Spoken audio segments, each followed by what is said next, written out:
Everyone, कैसे हैं आप सब लोग। आई होप आप सब लोग अच्छे और मज़े में होंगे। तो जैसे कि आपको हमारे मेरे वीडियो के थंबनेल से क्लियर हो गया होगा कि हम लोग को अपने पासपोर्ट जो है वो सरेंडर करने पड़े। तो सरेंडर करने की जो रीज़न है वो ये है कि हम लोग ने कैनेडियन सिटीज़नशिप अडॉप्ट कर लिया है। तो सिटीज़नशिप का जो पूरा प्रोसेस है वो मैं आपको बताऊंगी। और अगर आपको इन पर्सनल कुछ भी क्वेरी है तो आप मुझे डीएम कर सकते हैं। तो सिटीज़नशिप अप्लाई करने के लिए आपको पहले यहाँ पे टाइम पीरियड होता है 1095 डेज़ विद इन 5 ईयर्स, वो कंप्लीट करने होते हैं। तो फिज़िकली आपको कनाडा में 1095 डेज़ रहना है आउट ऑफ 5 ईयर्स। तो ये कंडीशन हमारी काफ़ी दिन पहले कंप्लीट हो गई थी, लेकिन हम लोग श्योर नहीं थे कि हमें सिटीज़नशिप अप्लाई करनी चाहिए या नहीं करनी चाहिए। खैर बहरहाल हमने कर दी थी अप्लाई। तो अप्लाई करने के बाद आपके पास टेस्ट के लिए ईमेल आता है, तो आपको एक रिटन टेस्ट होता है वो क्वालिफाई करना होता है।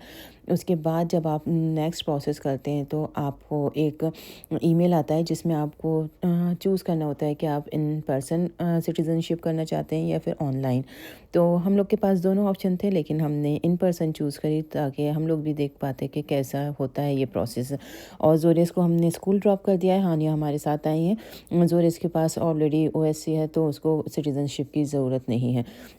उसके बाद हम आ गए थे एडमिंटन में। ये एक जगह है कन्वेंशन सेंटर, जहाँ पे जितने भी आईआरसीसी के काम होते हैं या जो भी फंक्शन होते हैं वो यहाँ पे होते हैं। तो सबसे पहले आए, हमने अपने सारे डॉक्यूमेंट्स वेरीफाई कराए। जो आपके पास लेटर आया होता है वो भी आपको यहाँ पे चेक कराना होता है।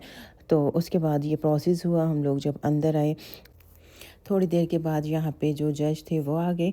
और इसके बाद यहाँ पे कैनेडियन पहले एंथम होता है, उसके बाद ओथ का प्रोसेस स्टार्ट होता है। तो हमें लग रहा था कि ओथ जो होगी वो इंडिविजुअली होगी, लेकिन एक साथ इंडिविजुअली नहीं हुई, वो पूरी एक साथ हुई। मतलब सब एक साथ खड़े हुए, सब ने ओथ ली।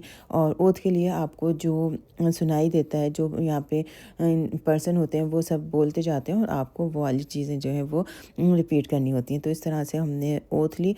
और यहाँ पे बस आपको ध्यान ये रखना है कि अगर बच्चे आपके साथ हैं तो बच्चों को आपको थोड़ा सा मैनेज करना है, ज़्यादा प्रॉब्लम ना क्रिएट करें। और सारी चीज़ें, पूरा इस प्रोसेस जो था वो बहुत स्मूथली हो गया। और देखिए मतलब एक रूफ़ के नीचे कितने कंट्री के लोग मिलेंगे। तो यही कनाडा की डाइवर्सिटी है कि यहाँ पे आपको बहुत कंट्रीज से, बहुत डिफरेंट कल्चर के लोग मिलते हैं। तो बहरहाल हम लोग यहाँ पे आए थे 8:30 पे, और अब हमको आई थिंक 11:30 या 12 हो गए थे। उसके बाद हमारा ये जो प्रोसेस था पूरा कंप्लीट हो गया। और इस टाइम पे हमें पेपर सर्टिफिकेट मिल गया था और हमारे पासपोर्ट जो हैं वो जमा हो गए थे। तो जब आप सिटीज़नशिप के लिए अप्लाई करते हैं तो आपको एक रिटन टेस्ट भी देना होता है और उसमें 70% पास होना ज़रूरी है। अगर आप उस टेस्ट के लिए अप्लाई कर रहे हैं तो आपको ऑनलाइन बहुत सारी ऐप मिल जाएंगी जिसमें जाके आप पढ़ सकते हैं, या नेट पे बहुत ज़्यादा इसमें मटेरियल अवेलेबल है तो आप वहाँ पे सर्च कर सकते हैं। उसके बाद आपके सारे डॉक्यूमेंट्स जो हैं वो क्लियर होने चाहिए। आपका पीआर, लैंडिंग पेपर वगैरह सब आपके पास होने चाहिए। तो सिटीज़नशिप अप्लाई करने के बाद आप को कम से कम 2-3 महीने लगेंगे जब पूरा प्रोसेस कंप्लीट हो जाएगा। और फिर आपके पास जो है वो कैनेडियन पासपोर्ट आ जाएगा। तो कैनेडियन पासपोर्ट और इंडियन पासपोर्ट की अलग अलग अपनी एडवांटेज हैं, लेकिन सबसे ज़्यादा ड्रॉबैक मुझे ये लगता है कि जब आप इंडिया से हैं तो आप सिर्फ एक सिटीज़नशिप होल्ड कर सकते हैं।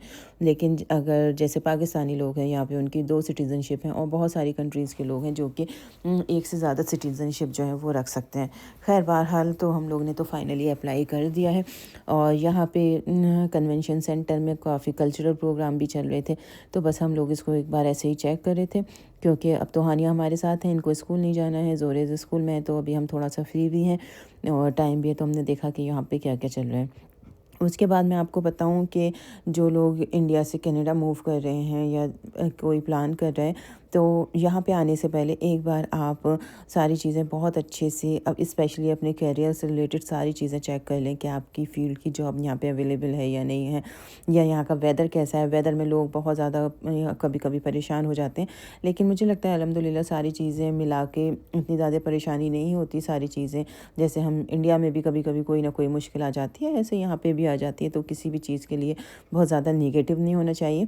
बस ये है कि आपको सारी चीज़ें अपना जो मतलब चीज़ें हैं वो आपको क्लियर होनी चाहिए कि आपको क्या करना है, कैसे करना है। आपकी फैमिली है, आप फैमिली के साथ मूव कर रहे हैं या बिना फैमिली के साथ मूव कर रहे हैं, तो ये सारी चीज़ें तो सिटीज़नशिप के लिए आपका टाइम पीरियड, आपने टैक्स फाइल किया है, आपकी जो ट्रैवल हिस्ट्री है वो क्लियर होनी चाहिए, बाकी कोई आपका ऐसा रिकॉर्ड नहीं होना चाहिए। तो ये सारी चीज़ें हैं। इन केस अगर आपको कोई भी क्वेश्चन है रिगार्डिंग सिटीज़नशिप या कुछ भी, तो आप मुझे डीएम कर सकते हैं।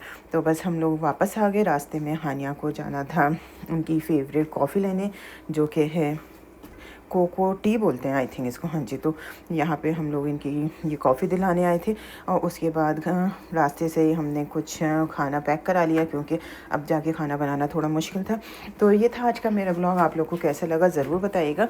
और अगर आप कनाडा में हैं, इंडिया से मूव हुए हैं, तो आप कनाडा के कौन से प्रोविंस में हैं, कौन सी सिटी में, तो ज़रूर मेंशन करिएगा।